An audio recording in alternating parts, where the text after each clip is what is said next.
PhD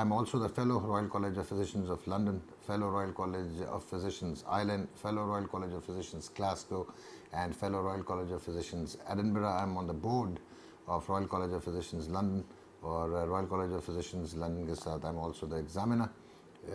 Again, I focus on pure endocrinology, diabetes ki, diabetes ki pecheedgiyan, complications, and hormones, thyroid, and pure hardcore endocrinology mein practice karta hu. And my clinic is in just right above Islamabad Diagnostic Center, Al Khayal Plaza, 13A Al Khayal Plaza, Kohistan Road, F8, Markaz. I'm available except Sundays, 6 days a week, اور کوئی query ہو, کوئی consultation لینی ہو, always there for you. اکثر جی میرے سے بہت سارے لوگ جو ہے وہ کہتے ہیں یہ انڈوکرنالوجی جو ہے وہ یہ ٹنگ ٹویسٹر ہے. سو انڈوکرنالوجی جی آج کل ایوالونگ فیلڈ ہے, بلکہ اب تو کافی خاصی ایوالو ہو چکی ہے جب سے انسولنز آئی ہیں, ان کا اوریجن ہوا ہے. بیسیکلی جی انڈوکرنالوجی کا مطلب ہے کہ آپ وہ ایسی تمام بیماریاں اس کو ڈیل کر رہے ہوتے ہیں جن کا تعلق ہارمون سے ہوتا ہے, جو ہمارے جسم میں خلیے ہوتے ہیں. اوبیسلی آپ کو اندازہ ہو گئی, فیمیلز میں تھوڑا زیادہ کمپلیکیٹڈ ہوتا ہے, میل ہارمونز, فیمیل ہارمونز, اس میں تمام جو ہے اس میں پرٹیکولرلی آپ کے لیے جو کامن ہے وہ ڈائبٹیز, چاہے وہ ٹائپ 1 ہے, ٹائپ 2 ہے, میچورٹی آن سیٹ ہے, پریگننسی انڈیوسڈ ہے, یعنی کہ حمل کے دوران جو ذیابیطیز ہو جاتی ہے, پھر ہم ایک لاڈا کہتے ہیں, امیونٹی اپنے جو مدافعتی نظام ہوتا ہے اس کی وجہ سے جو ذیابیطیز ہو جاتی ہے, سیکنڈری جو ڈائبٹیز ہے. سو ڈائبٹیز کی پھر کمپلیکیشنز اوبیسلی آگے چل کے بات ضرور ہوگی کہ کتنا امپورٹنٹ ہے. میں آج بھی کہتا ہوں کہ ذیابیطیز بیماری نہیں, ایک سنڈروم ہے, اور اگر اس کو بخوبی کنٹرول کر لیا جائے تو آپ بہت ساری جان لیوا جو ہے پیچیدگیوں سے بچ سکتے ہیں. اس کے علاوہ آج کل ہماری بچیوں میں اسپیشلی پاکستان میں جہاں پہ ہم دیکھ رہے ہیں تو ہارمون کے پرابلمز بڑے ہوتے ہیں, جس کو آپ نے شاید سنا بھی ہو, پالیسسٹک اوویرین ڈیزیز, پالیسسٹک جو ہے اووریز. اس کا بھی اوبیسلی علاج جو ہے وہ انڈوکرنالوجی کے ہی آپ کے زمرے میں آتا ہے. ایک ہڈیوں کا آپ کو جب درد ہوتی ہے, اسپیشلی جو پوسٹ مینوپوزل خواتین ہوتی ہیں ماہواری رکنے کے بعد, ان کو جب دردیں شروع ہوتی ہیں, ایک تو آسٹیوآرتھرائٹس ہوتا ہے, وہ تو آپ جوڑوں کے ڈاکٹر کے پاس جائیں گے, لیکن ایک ٹرم ہے جو آپ نے سنا بھی ہوگا, آج کل اشتہارات بھی چلتے ہیں, آسٹیوپیروسس. وہ اس کا قطعاً تعلق آرتھوپیڈک سرجن سے نہیں ہے یا کوئی روماٹولوجسٹ سے نہیں ہے, وہ پیورلی انڈوکرنالوجی کے زمرے میں آتا ہے, کیونکہ وہاں پہ بھی جو آپ کے ہارمون ہیں وہ آپ کی ہڈی کے گودے کو کمزور کر رہے ہوتے ہیں, اور اس کو ہم نے بہتر کرنا ہوتا ہے. اس کے علاوہ گلر کا مسئلہ آپ نے, تھائروٹاکسیکوسس ہوتا ہے, تھائرائڈ, ہائپر تھائرائڈ, جب آپ کا ایک ہارمون ہوتا ہے تھائرائڈ سٹیمولیٹنگ ہارمون, وہ اگر کم ہونا شروع ہو جائے تو وہ کافی آپ کو علامات ظاہر ہونا شروع ہو جاتی ہیں, جس کا اگین تذکرہ کیا جا سکتا ہے. اور ہائپو تھائرائڈ جو زیادہ کامن ہے, جس میں تھائرائڈ سٹیمولیٹنگ ہارمون بڑھنے لگ جاتا ہے, بال برٹل ہو جاتے ہیں, آپ کا وزن بڑھ جاتا ہے, اور آپ کو ڈپریشن شروع ہو جاتا ہے, موٹاپا جو ہے وہ ایک وشیس سائیکل سا بن جاتا ہے. اس کے علاوہ جتنے بھی جی سیکچول ہارمونز ہیں اس کو ہم ڈیل کرتے ہیں, اور بہت ساری جو پرابلمز ہوتی ہیں. اگین یہاں پہ اب جو ہماری ڈومین میں ہے وہ صرف ہارمونز ہیں, انفرٹیلیٹی نہیں ہے. اگر آپ کو کہ بچے کی پیدائش کا مسئلہ, تو obviously وہ آپ جائیں گے گائناکالوجسٹ کے پاس, not you will not come to us. جہاں تک مزید اگر ہم انڈوکرنالوجی کو ایلیبوریٹ کریں تو اس میں یہ ایک بہت وسیع فیلڈ ہے جہاں پہ ہم ڈیل کر رہے ہوتے ہیں کہ بہت سارے لوگ خواہ مخواہ آپ کو لگتا ہے کہ وزن گین ہونا شروع ہو گیا ہے, وہ کیوں ہو رہا ہے, اور یہ وزن بہت کم ہونا شروع ہو گیا ہے. وہ کیوں ہو رہا ہے؟ پھر اگر ہارمونل بیسڈ اوبیسٹی جس کو ہم کہتے ہیں موٹاپا, اس کو کم کرنے کے لیے یقیناً جو ہے وہ ہماری ڈومین میں آتا ہے. تو امید ہے کہ آپ کو کچھ میں مفصل طور پہ تو بیان نہیں کر سکتا وقت کی کمی کی وجہ سے, لیکن اینڈوکرنالوجی جو ہے آپ یہ سمجھیں کہ آپ چلتے پھرتے جو ہیں وہ ہارمونز پہ چلتے پھرتے ہیں, اور تمام ہمارے جو فنکشنز ہیں وہ ہارمونز کنٹرول کرتے ہیں. جی, جہاں تک بہت سارے لوگ سوالات کرتے ہیں, اور یقیناً بہت جائز ہے کہ آپ لوگ یہ پوچھتے ہیں کہ یہ ذیابطیس اتنی بیماری اتنی پھیلتی کیوں چلی جا رہی. یقین جانیے کہ یہ ایک ایپیڈیمک بن گیا, ایک وبا بن گئی, اور 2025 تک پاکستان میں 6 سے 7 گنا زیادہ ذیابطیس کے مریض ہو جائیں گے.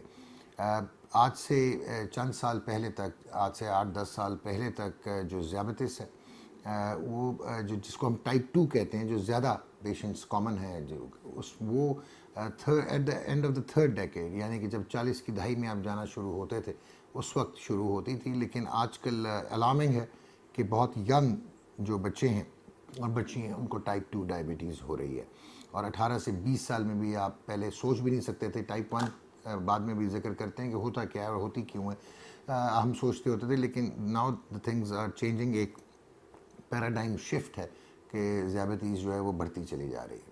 اب کیوں بڑھتی چلی جا رہی ہے؟ سب سے پہلے تو جی یہ چیز جان لیجئے کہ جینیاتی طور پہ یہ منتقل ہوتی ہے. تو اگر آپ کے والدین جو ہیں ان کو ذیابطیس ہے تو یہ منتقل ہو جائے گی آپ کی جنریشن میں. اگر والدہ ڈائبیٹک ہیں تو آبویسلی لڑکے زیادہ پرون ہو جائیں گے, اور اگر والد ڈائبیٹک ہیں تو لڑکیاں بچیاں جو ہیں وہ زیادہ پرون ہو جائیں گے, اور اگر دونوں ڈائبیٹک ہیں تو پھر آپ کو یقیناً بہت خیال کرنا پڑے گا. سو ایک چیز تو ہو گیا, ایک فیکٹر کہ جنیاتی طور پہ ذیابطیس جو ہے وہ منتقل ہوتی ہے, اور یہ ٹائپ 2 ہوتی ہے. ایون ٹائپ 1 جو ہے وہ بھی اس کی بھی جینیٹک پری ڈسپوزیشن ہوتی ہے. تو ایک تو یہ ہے. دوسرا جی, حمل کے دوران آپ کے انسولن جو ہے, جو ایک ہارمون ہے آپ کے جسم میں جو لبلبا آپ کا پروڈیوس کرتا ہے, پینکریاس, اس کے بیٹا سیلز, اس پہ بھی یقیناً ابھی آپ کو میں ایک ڈیٹیل دیتا ہوں. سو یہ اس کے کم ہونے سے یا اس کے فیلئر سے آپ کو ذیابطیس ہوتی ہے. تو جو حاملہ خواتین ہیں اگر ان میں گیسٹیشنل ڈائبٹیز جس کو ہم کہتے ہیں, پریگننسی انڈیوس ڈائبٹیز, وہ ہو جائے تو وہ ڈیلیوری کے بعد, بچے کی پیدائش کے بعد ختم ہو جاتی ہے. لیکن عمومی طور پہ ایسی خواتین جس وقت اپنے تیسری دہائی کے آخری عشرے میں پہنچتی ہیں یا جب 40 سال کی ہوتی ہیں تو یقیناً وہ ٹائپ 2 بہت زیادہ ولنریبل ہو جاتی ہیں کہ ان کو ڈائبٹیز ہو جائے. اب اور مزید کیا وجوہات ہیں جی؟ Pakistan obviously south west Asia ہے, یہ ساؤتھ ایسٹ ایشیا نہیں ہے, ساؤتھ ویسٹ ایشیا ہے, اور یہاں پہ ایک چیز ہوتی ہے جس کو ہم انسولین ریزسٹنس کہتے ہیں. یہ 92% لوگوں میں پاکستان میں انسولین ریزسٹنس ہے, یعنی کہ آپ کی اگر انسولین صحیح مقدار میں بن بھی رہی ہے تو وہ یوٹیلائز نہیں ہوتی, یوز نہیں ہوتی باڈی میں, سینسٹائز نہیں ہوتی, جس کی وجہ سے جو ہے آپ کی شوگرز بڑھ جاتی ہیں اور آپ ذیابطیس کا شکار ہو جاتے ہیں.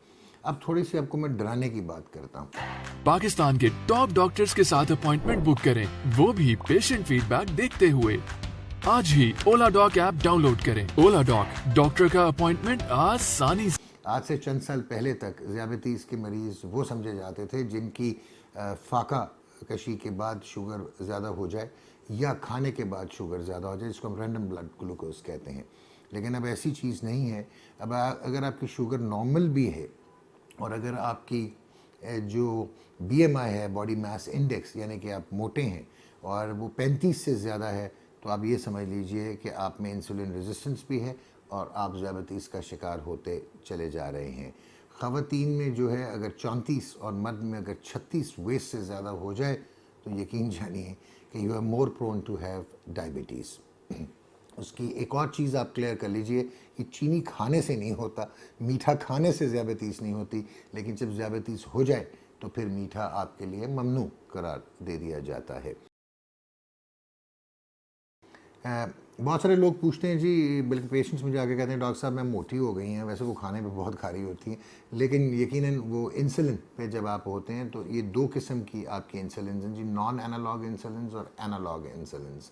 سو جتنی بھی نان اینالاگ انسولنز ہیں جی وہ تو آپ کو موٹا کرتی ہیں, کیونکہ انسولن ایک اینابولک ہارمون ہے تو آپ کی وہ جب میٹابلزم کے ساتھ آلٹر کرتا ہے تو یقیناً آپ کا موٹاپا جو ہے وہ ہوتا ہے. لیکن اس کا قطعاً یہ مطلب نہیں ہے کہ آپ نے انسولن نہیں لینی. اس کا بھی ایک فارمولا ہے کہ میٹفارمن جو سینسیٹائزر ہے جی، گلوکوفیج کا آپ نے نام سنا ہوگا، ہم ویسے برانڈز کا تذکرہ کرتے نہیں اوپنلی.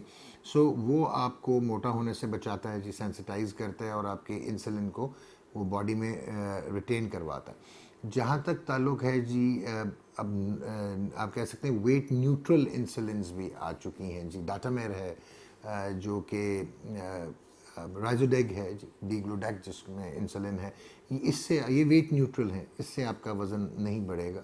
تو آبویسلی آپ کی جب تشخیص ہوتی ہے اور جو آپ کے معالج ہیں، جو آپ کے اسپیشلسٹ ہیں، وہ جب آپ کو دیکھتے ہیں تو یقیناً یہ نہیں چاہیں گے اگر مزید موٹے ہوں اور آپ کا ہپ ویسٹ ریشو بڑھے، آپ کا چیسٹ ویسٹ ریشو بڑھے اور پھر مزید کولیسٹرول کے مسائل آئیں، یورک ایسڈ کے مسائل آئیں. تو انسولنس جو ہے وہ ان کو پرسکرائب ہی اس حوالے سے کیا جاتا ہے کہ کتنی آپ کی ضرورت ہے. لیکن یقیناً جو پوائنٹ، بلکہ آپ یہ سمجھ لیں کہ 0.6 یونٹس آف انسولن جو ہے وہ اپ ٹل 0.1 kg آف ویٹ آپ کا گین کرا سکتی ہیں اگر وہ نان ویٹ نیوٹرل ہے. لیکن اب موجود ہے پاکستان میں بھی ویٹ نیوٹرل انسولنس. سر ڈائبٹیز جی ریورسیبل نہیں ہے، اس کو کنٹرول کیا جا سکتا ہے. ریورس تو یہ تبھی ہوگی نا جس وقت آپ ایک نیا لبلبا بنا دیں کلوننگ کے تھرو اور پھر وہ ہارمون بنانا شروع کر دیں. گھبرانے کی ضرورت نہیں ہے. جو آج کل جو اینالاگ انسولنز ہیں وہ آپ یہ سمجھ لیں کہ جو آپ باہر سے انجیکشن لے رہے ہیں، اب یہ وہ والے بڑی بڑی سوئیوں والے ٹیکے نہیں ہیں. یہ اب فلیکس ٹچ پین آ گئے ہوئے ہیں جو آپ کو بالکل بھی جو ہے آپ کو درد نہیں ہوتی. وہ جب آپ لیتے ہیں تو آپ یہ سمجھ لیں آپ کا لبلبا باہر کریٹ کر دیا گیا. جو چیز اندر نہیں بن رہی وہ ہم باہر سے ریپلینش کر رہے ہیں. یہ ایسا ہی ہے، گاڑی کا پیٹرول ختم ہو گیا، اب پیٹرول پمپ جانا ہے اور پیٹرول ڈلوانا ہے. سو آپ اگر ڈائبٹیز کو کنٹرول رکھیں گے، اور ایک چیز ہوتی ہے جو کہ تھوڑی سی ٹیکنیکل ہے جس کو ہم گلائسیمک ویریبلٹی کہتے ہیں. خوش ہونے کی ضرورت نہیں ہے کہ ڈاکٹر صاحب میری تو 90 اور 100 کے درمیان رہتی ہے خالی پیٹ شوگر، اور 135 سے 150 میری رہتی ہے جی رینڈم بلڈ شوگر کھانے کے بعد والی، اور میرا جو 3 ماہ کا ٹیسٹ ہوتا ہے HbA1c وہ 6 اور 6.5 کے درمیان ہے. تو میں بڑا چیمپئن بن گیا ہوں، کیونکہ اگر آپ کی نارمل لمٹس میں بھی فلکچویٹ ہوگی تو اس کو گلائسیمک ویریبلٹی کہتے ہیں. وہ اتنی پیچیدگیاں کر سکتی جتنی ان کنٹرول شوگر کر سکتی ہے. تو ایبسولوٹ شوگر کنٹرول کی بات یہاں پہ ہو رہی ہے، اور گلائسیمک ویریبلٹی کو کنٹرول کرنے کے لیے کوئی ادویات، کوئی دوائی جو ہے وہ کنٹرول نہیں کرے گی. یقیناً آپ کو بہت جلد انسولن پہ جانا پڑے گا. دیکھیں جی، جینیاتی طور پہ منتقل ہو سکتی ہے. ایون نامولود بچوں میں، 6 ماہ کے بچوں میں بھی، 8 ماہ کے بچوں میں، 1 سال کے بچے میں آپ کو ڈائبٹیز مل سکتی ہے. اس کو ٹائپ 1 ڈائبٹیز کہتے ہیں. اس میں لبلبا سرے سے ہی بیٹا سیلز جو ہیں وہ ایگزاسٹڈ ہوتے ہیں اور وہ انسولن بن نہیں پا رہی ہوتی. تو ان بچوں کو تو انسولن پہ جانا پڑتا ہے. یہ جینیاتی طور پہ منتقل ہوتی ہے، انسولن بن نہیں پا رہی ہوتی. علامات کیا ہیں؟ آپ کا بچہ یہاں، ایک تو چلڈرن بورن ٹو ڈائبیٹک مدرس، وہ تو بہت آپ کو موٹے بھی مل سکتے ہیں، اوور ویٹ بچوں کی پیدائش ہو. اور لیکن جو علامات ہیں ان میں بچے جو ہیں وہ رونا شروع کر دیتے ہیں، ان کو بھوک نہیں لگتی، ان کا وزن کم ہونا شروع ہو جاتا ہے، تھوڑے سے آپ کو ٹاکسک لگتے ہیں، ایسے نہیں لگتا، فریش نہیں لگتے، تھک جاتے ہیں. ان کی ایکٹیویٹی جو ہے وہ سلو ڈاؤن ہوتی چلی جاتی ہے. کچھ بچوں میں وزن گین ہونا شروع ہو جاتا ہے، زیادہ تر میں ویٹ جو ہے کم ہونا شروع ہو جاتا ہے. پالی یوریا جو ہے یعنی کہ آپ کو پیشاب کی بچوں کو طلب زیادہ ہوتی ہے، کنٹرول نہیں ہوتا. تو یہ چیزیں ہوں اور جینیٹکلی یعنی کہ آپ کے خاندان میں شوگر ہے تو یقیناً ایک چھوٹا سا ٹیسٹ کروا لیں. بچے کے لیے بہت بہتر ہے کہ یہ ٹائملی جو ہے اس کا ڈائگنوسس ہو جائے. میری طرف سے جی، ذیابطیس سے گھبرانا نہیں. اگر یہ آپ کو ہو گئی سو اس کو ہم کنٹرول کر سکتے ہیں اگر آپ بالکل کنٹرول رکھیں گے. Life style modification. اچھا، ایک میں آپ کو مزے کی بات بتاتا ہوں. میٹھا کھانا، برگرز کھانا، پیزاز کھانا، نہاریاں، سری پائے، ہریسے، پراٹھے، یہ ویسے ہی انہیلدی ہیں. تو جو ذیابطیس کا پرہیز نہیں ہوتا، ذیابطیس میں جو آپ کو ایڈوائز کی جاتی ہے وہ ایکچولی ہماری خوراک ہونی چاہیے. ہمیں ذیابطیس ہے یا نہیں ہے، یعنی کہ ہیلدی ڈائٹ وہی ہے. اور دوسری چیز یہ ہے کہ اگر آپ کو ذیابطیس ہو جائے تو اس میں ایک بڑا آسان فارمولا آپ کو ہیلدی ڈائٹ کے لیے بتاتا ہوں کہ کنگز بریکفاسٹ، یعنی کہ ناشتہ رج کے کرو لیکن سری پائے نہاریاں نہ کھانا اوبیسلی. اور اس کے بعد وائٹ کالرڈ لنچ، اور اس کے بعد پور مینز ڈنر، یعنی کہ غربا والا اتنا سا کھانا جو ہے وہ رات کو آپ کھائیں. انٹرسپریس ود، اگر آپ انسولن پہ ہیں یا آپ کو ذیابطیس سے آپ ادویات استعمال کرتے ہیں تو 2 سنیکس بیچ میں آپ لے سکتے ہیں. جو تلی ہوئی اشیاء ہیں ان میں تلے ہوئے چاول یعنی کہ بریانی وغیرہ، پلاؤ وغیرہ